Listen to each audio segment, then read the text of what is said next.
a righteous production. What is going on, fam? Finally getting around to doing that which has been requested for a long time. And I used to do, if y'all been with me for a while, you remember I used to do the righteous reactions and righteous reviews of Raw, SmackDown, the pay-per-views, all of that. Been a long time. Want to get back to it. Now, we're going to do it. We're going to start off with TLC. Now, personally, TLC was a good show. Not quite entirely great. Very good, very solid show. We opened up with what? Styles and McIntyre. The match without Miz was a good match. I was pleased to see it be the opening match. It really set a good tone for the rest of the show. Now, let's talk about Miz and his Money in the Bank. I've seen some people say, oh, they waste Money in the Bank now, or having people not win when they cash in, devaluing it. I don't subscribe to that. I am actually of the complete and total opposite belief. We have been spoiled over the years with Money in the Bank winners getting the belt. We've been spoiled by that. So now it's the expectation. Don't lie. When Miz came out there, you just knew he was finna win. You just knew it. First off, I'm glad he didn't. Because it was pointless. At what point would it have benefited anybody in that match for him to win? It wouldn't have. Glad that McIntyre won. It continues to build him as the monster that he is. And, you know, nobody really lost. Styles didn't really lose in that match in terms of damage to your character or whatever. Miz absolutely didn't. So I think more people need to lose when they cash in, because it makes it more valuable.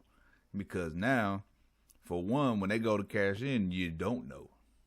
You know, we've come to expect them to win, and now you got people losing. It makes a little sense. Now, don't get me wrong. They completely screwed up this year's Money in the Bank with the Miz.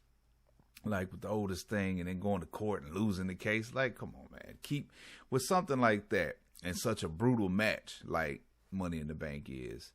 Don't have some stupid sideshow antic be what happens to the briefcase. You know what I mean? So, but yeah, I'm cool with more people losing, because then it really makes it feel like it's special.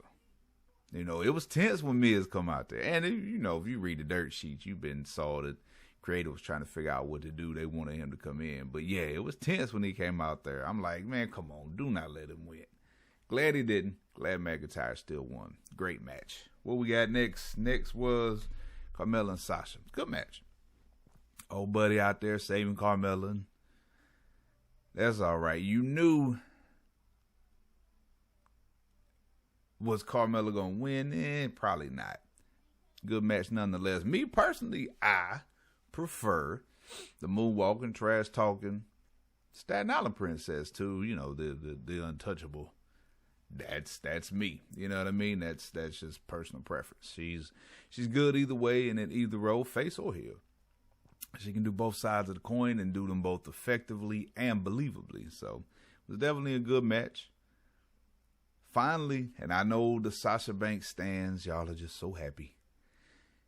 She is finally over the hump of title defenses. Yeah, I know her history with winning the belt, good. Defending the belt, not good at all. So that was good to see.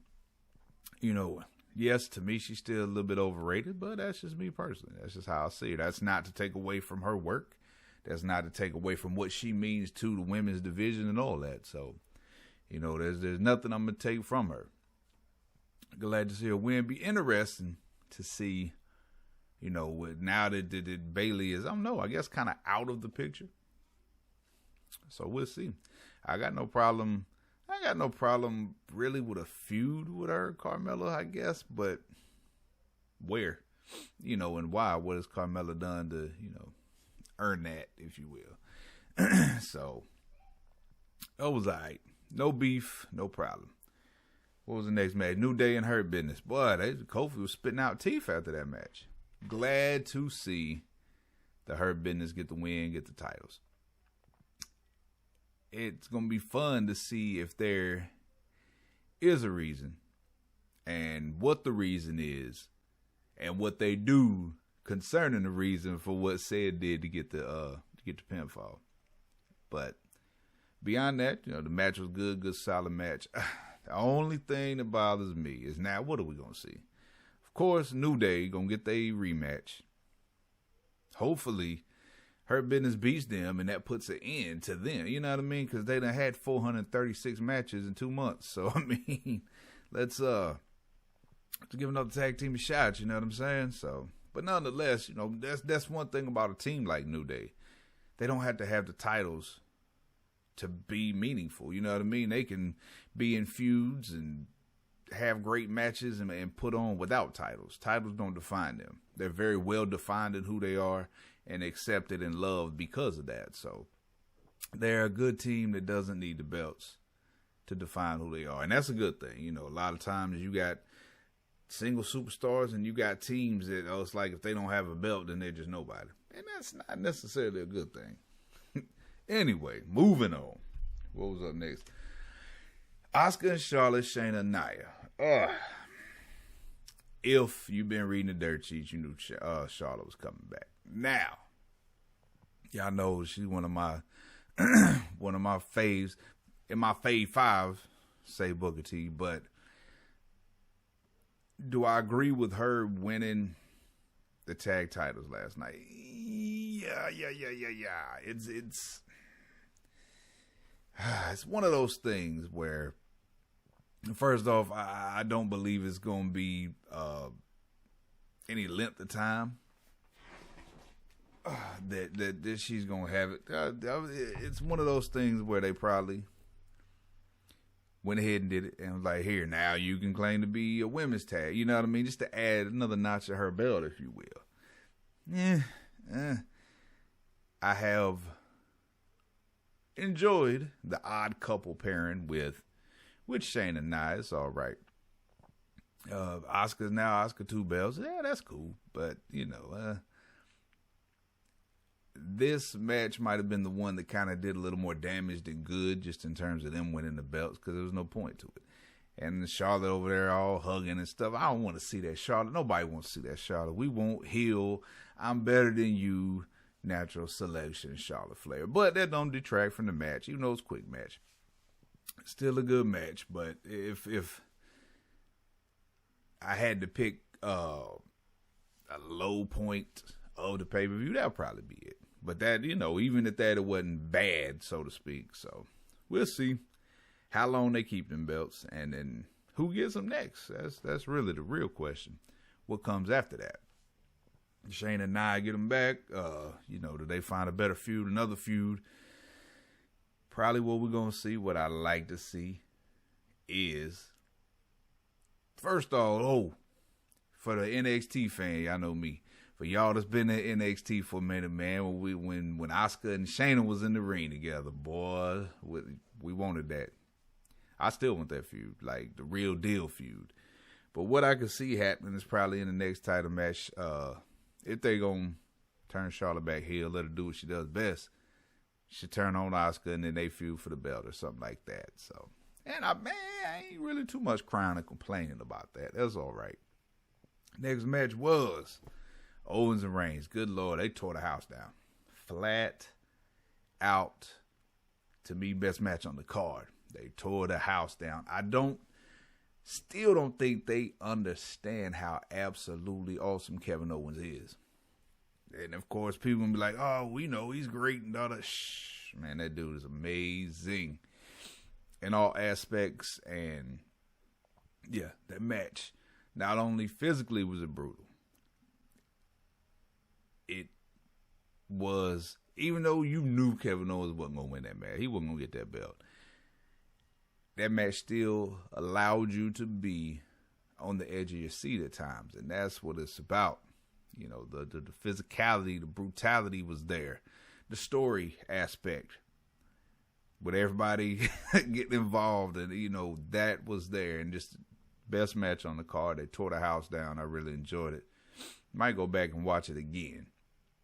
Now, where do we go with that feud now? You know what I mean? Where does that leave us? Where does that leave Kevin Owens? It's not the end, because Kevin Owens will not die.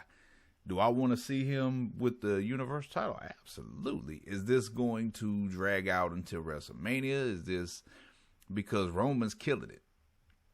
Absolutely killing it, especially as a heel right now. So it will be interesting to see. Like I said, best match on the card by far. Now, let's talk about the Firefly Funhouse Inferno situation.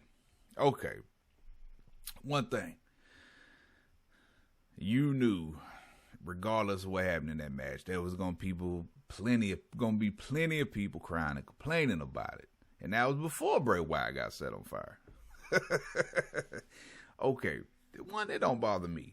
The match itself was good. It was paced decently in terms of what it was trying to tell, what the story was supposed to be throughout the match. Now, the real question is this. Bray Wyatt got set on fire. What does that mean? That's what I'm interested to see and to find out. Where does it go after this? What does it mean for him? No more Fiend? Is he coming back as, you know, Rocket Chair Bray Wyatt? What are we looking at? That is the real question. Something funny. People that I have personally seen talk about, oh, how, you know, this era sucks and attitude era, blah, blah, blah. We're complaining about this match and this angle and Bray Wyatt being set on fire. How you going to talk about you want the attitude era back, but you complain about this? People just ain't going to be happy. You know, either shut up and enjoy the product or just keep it moving. I don't get the thing of, oh, I can't stand it. It sucks. Oh, well, I ain't watched it in a couple years. What are you talking about?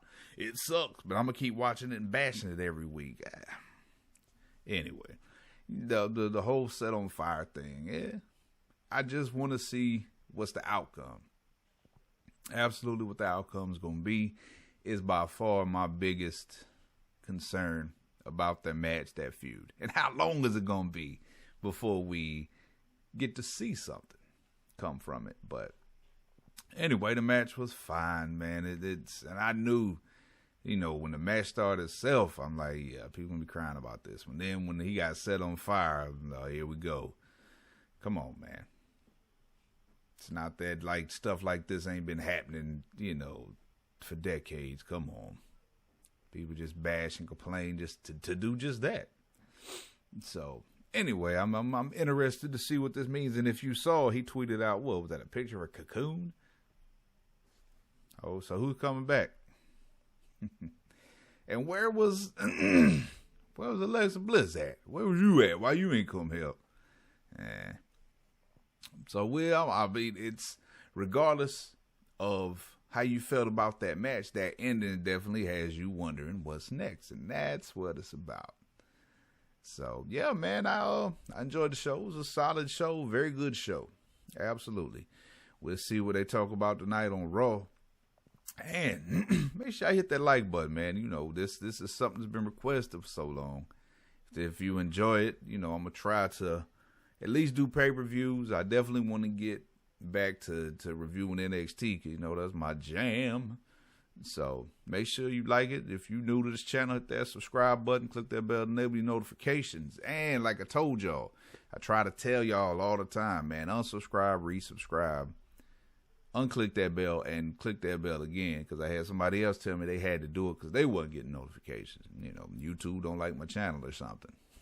Anyways, man, hope y'all enjoyed this. I look forward to doing more of this, man. And you know what it is.